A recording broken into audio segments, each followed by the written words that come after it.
பிள்ளையே, உன் வாழ்வில் நடக்கும் அத்தனை துன்பங்களும் துயரங்களும் நீ தாங்க முடியாமல் கண்ணீர் சிந்தி வரும் நாட்களும் அப்பன் முருகன் நான் கண்டுகொள்ளாமல் இல்லை. என் பிள்ளை நீ வருந்துவதை நான் பார்த்து கொண்டிருப்பேனா என் அன்பு பிள்ளையே?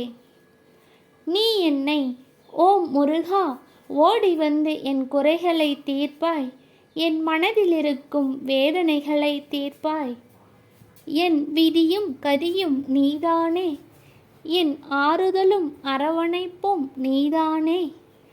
என் நல்லதோ கெட்டதோ என் வாழ்வில் நடக்கும் அனைத்தும் நீயே என்று அப்பன் முருகனிடம் மனதில் வேண்டி வருந்தி வருகிறாய்.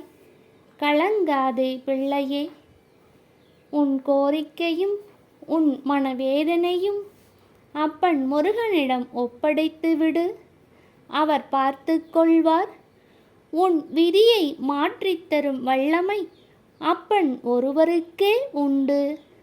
மனதில் முழுமையாக அவரை ஏற்று அவரை மட்டும் நம்பு பிள்ளையே.